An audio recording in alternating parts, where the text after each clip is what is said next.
Tiago 1. Eu, Tiago, servo de Deus e do Senhor Jesus Cristo, envio saudações a todo o povo de Deus, espalhado pelo mundo inteiro. Meus irmãos, sintam-se felizes quando passarem por todo tipo de aflições, pois vocês sabem que, quando a sua fé vence essas provações, ela produz perseverança. Que essa perseverança seja perfeita, a fim de que vocês sejam maduros e corretos, não falhando em nada. Mas, se vocês têm falta de sabedoria, peça a Deus, e Ele a dará, porque é generoso e dá com bondade a todos. Porém, peçam com fé, e não duvidem de modo nenhum, pois quem duvida é como as ondas do mar, que o vento leva de um lado para o outro. Quem é assim, não pense que vai receber alguma coisa do Senhor, pois não tem firmeza e nunca sabe o que deve fazer. O irmão que é pobre deve ficar contente quando Deus faz com que melhore de vida. E quem é rico deve sentir o mesmo quando Deus faz com que piore de vida. Pois quem é rico desaparecerá como a flor da erva do campo. Quando o sol brilha forte e o seu calor queima a planta, aí a flor cai e a sua beleza é destruída. Do mesmo modo, quem é rico será destruído no meio dos seus negócios. Feliz é aquele que nas aflições continua fiel, porque depois de ser aprovado nessas aflições, receberá como prêmio a vida que Deus promete aos que o amam. Quando alguém for tentado, não diga: esta tentação vem de Deus, pois Deus não pode ser tentado pelo mal e Ele mesmo não tenta ninguém. Mas as pessoas são tentadas quando são atraídas, enganadas pelos seus próprios maus desejos. Então esses desejos fazem com que o pecado nasça, e o pecado, quando já está maduro, produz a morte. Não se enganem, meus queridos irmãos. Tudo de bom que recebemos e tudo o que é perfeito vem do céu, vem de Deus, o Criador das luzes do céu.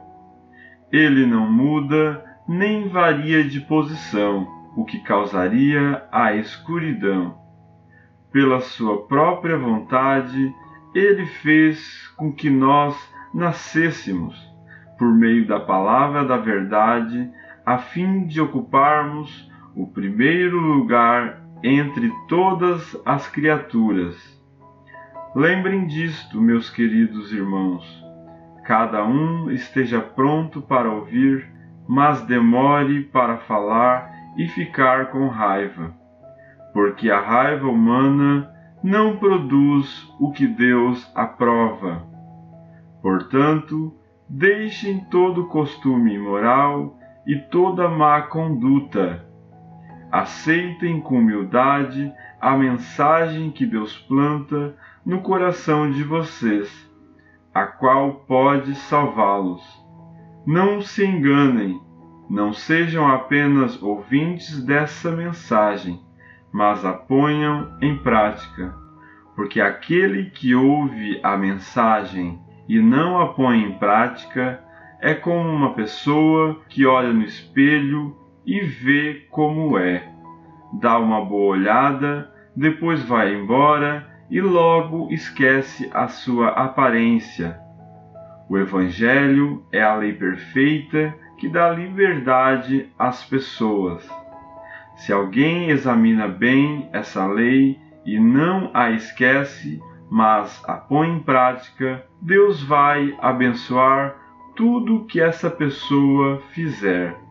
Alguém está pensando que é religioso?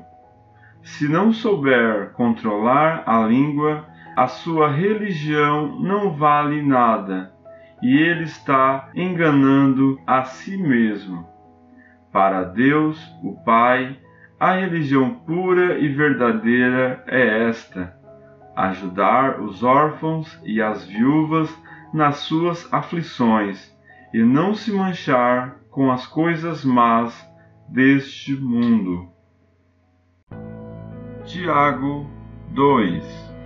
Meus irmãos, vocês que creem no nosso glorioso Senhor Jesus Cristo, nunca tratem as pessoas de modo diferente por causa da aparência delas.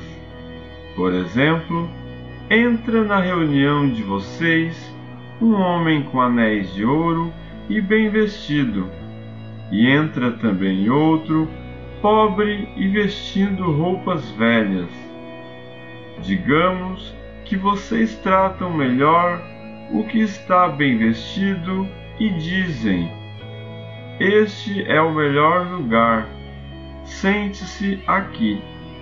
Mas dizem ao pobre: fique de pé, ou sente-se aí no chão, perto dos meus pés.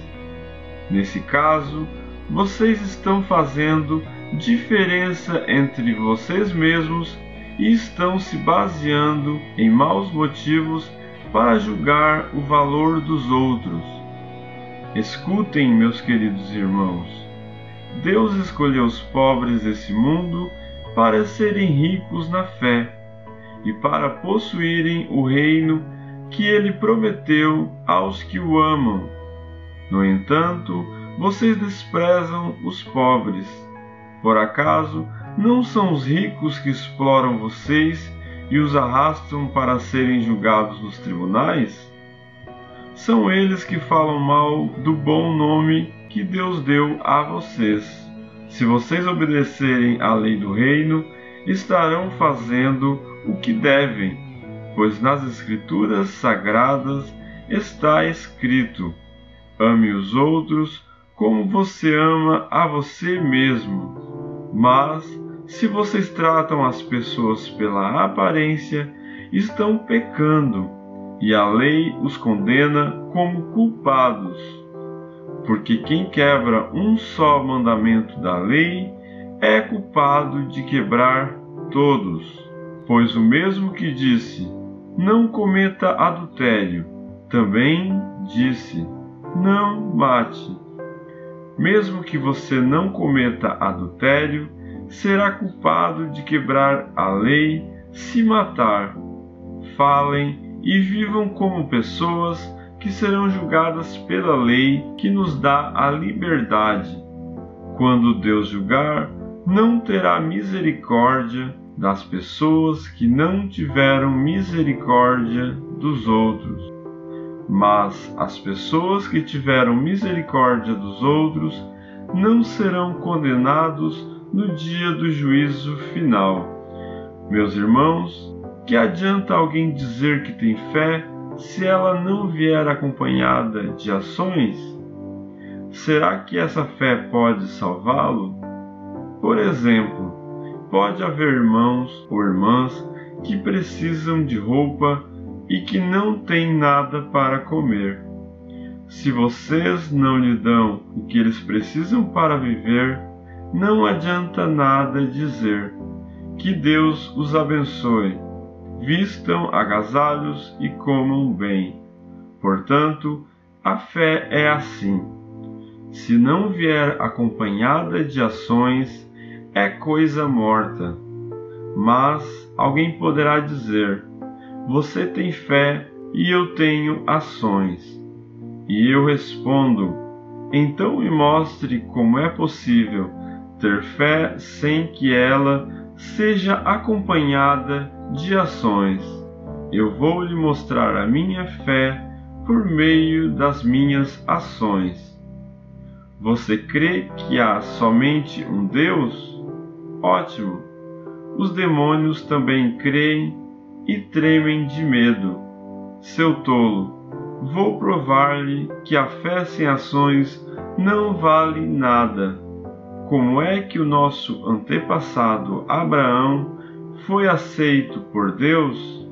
Foi pelo que fez quando ofereceu o seu filho Isaque sobre o altar. Veja como a sua fé e as suas ações agiram juntas. Por meio das suas ações, a sua fé se tornou completa. Assim aconteceu o que as Escrituras Sagradas dizem: Abraão creu em Deus e por isso Deus o aceitou. E Abraão foi chamado de amigo de Deus. Assim, vocês veem que a pessoa é aceita por Deus por meio das suas ações e não somente pela fé. Foi o que aconteceu com a prostituta Raabe, quando hospedou os espiões israelitas e os ajudou a sair da cidade por outro caminho. Deus a aceitou pelo que ela fez. Portanto, assim como o corpo sem o espírito está morto, assim também a fé sem obras está morta. Tiago 3. Meus irmãos, somente poucos de vocês deveriam se tornar mestres na igreja, pois vocês sabem que nós, os que ensinamos, seremos julgados com mais rigor do que os outros. Todos nós sempre cometemos erros. Quem não comete nenhum erro no que diz é uma pessoa madura, capaz de controlar todo o seu corpo. Até na boca dos cavalos colocamos um freio para que nos obedeçam, e assim fazemos com que vão aonde queremos. Pensem no navio, grande como é, empurrado por ventos fortes, ele é guiado por um pequeno leme e vai aonde o piloto quer. É isto o que acontece com a língua. Mesmo pequena, ela se gaba de grandes coisas. Vejam como uma grande floresta pode ser incendiada por uma pequena chama. A língua é um fogo. Ela é um mundo de maldade. Ocupa o seu lugar no nosso corpo e espalha o mal em todo o nosso ser. Com o fogo que vem do próprio inferno, ela põe toda a nossa vida em chamas. O ser humano é capaz de dominar todas as criaturas e tem dominado os animais selvagens, os pássaros, os animais que se arrastam pelo chão e os peixes. Mas ninguém ainda foi capaz de dominar a língua. Ela é má, cheia de veneno mortal, e ninguém a pode controlar.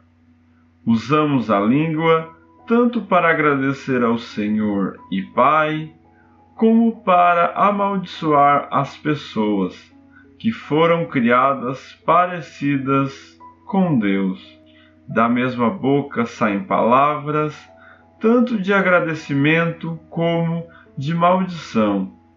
Meus irmãos, isso não deve ser assim. Por acaso, pode a mesma fonte jorrar água doce e água amarga? Meus irmãos, por acaso pode uma figueira dar azeitonas ou um pé de uva dar figos? Assim também, uma fonte de água salgada não pode dar água doce. Existe entre vocês alguém que seja sábio e inteligente? Pois então, que prove isso pelo seu bom comportamento e pelas suas ações, praticadas com humildade e sabedoria. Mas, se no coração de vocês existe inveja, amargura e egoísmo, então não mintam contra a verdade, gabando-se de serem sábios. Essa espécie de sabedoria não vem do céu.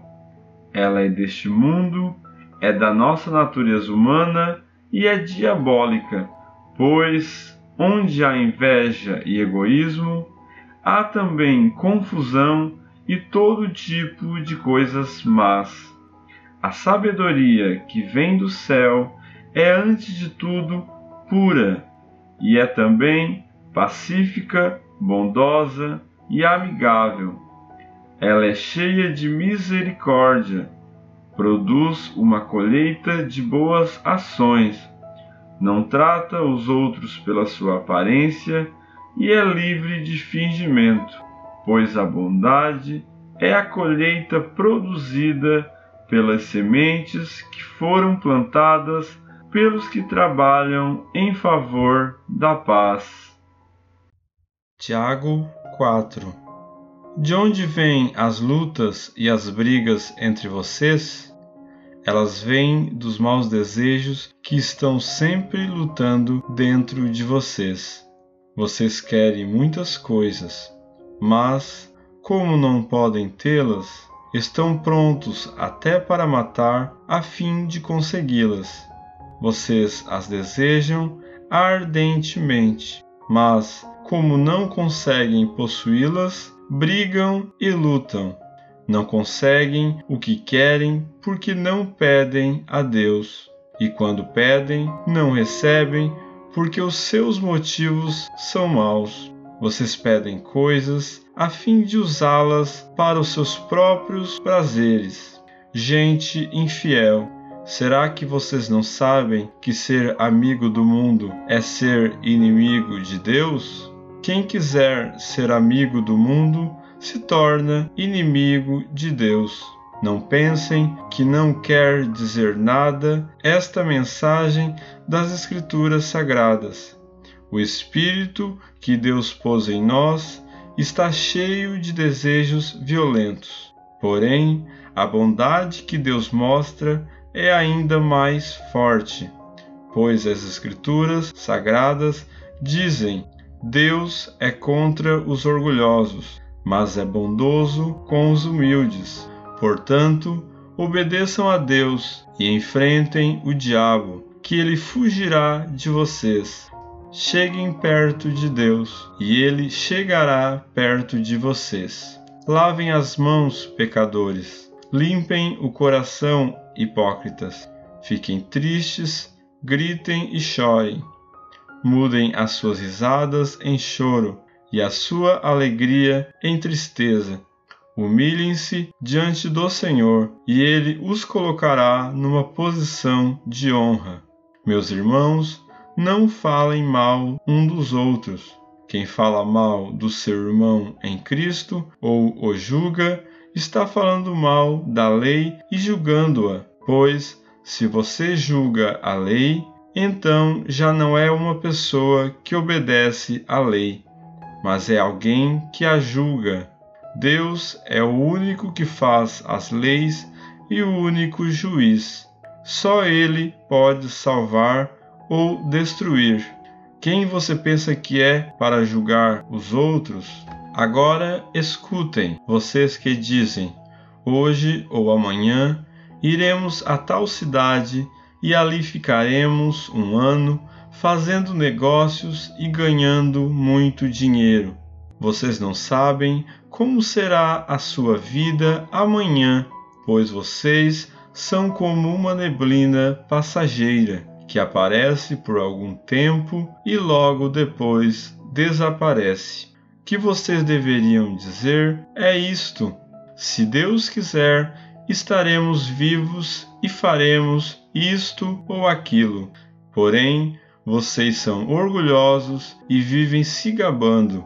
Todo esse orgulho é mau, portanto, comete pecado a pessoa que sabe fazer o bem e não faz. Tiago 5. Agora, ricos, escutem, chorem e gritem pelas desgraças que vocês vão sofrer. As suas riquezas estão podres, e as suas roupas finas estão comidas pelas traças. O seu ouro e a sua prata estão cobertos de ferrugem, e essa ferrugem será testemunha contra vocês, e como fogo comerá o corpo de vocês. Nesses últimos tempos, vocês têm amontoado riquezas, e não têm pago os salários das pessoas que trabalham nos seus campos. Escutem as suas reclamações. Os gritos dos que trabalham nas colheitas têm chegado até os ouvidos de Deus, o Senhor Todo-Poderoso. Vocês têm tido uma vida de luxo e prazeres aqui na terra, e estão gordos como gado pronto para o matadouro. Vocês têm condenado e matado os inocentes, e eles não podem fazer nada contra vocês. Por isso, irmãos, tenham paciência até que o Senhor venha. Vejam como o lavrador espera com paciência que a sua terra dê colheitas preciosas. Ele espera pacientemente pelas chuvas do outono e da primavera. Vocês também precisam ter paciência. Não desanimem, pois o Senhor virá logo. Irmãos, não se queixem uns dos outros, para não serem julgados por Deus. O juiz está perto, pronto para vir. Lembrem dos profetas que falaram em nome do Senhor e os tomem como exemplo de paciência nos momentos de sofrimento. E nós achamos que eles foram felizes por terem suportado o sofrimento com paciência.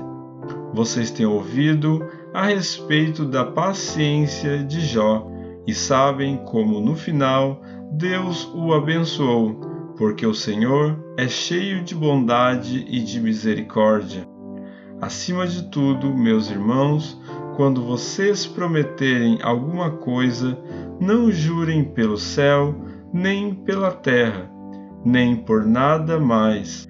Digam somente sim quando for sim e não quando for não, para que Deus não os condene. Se algum de vocês está sofrendo, ore. Se alguém está contente, cante hinos de agradecimento.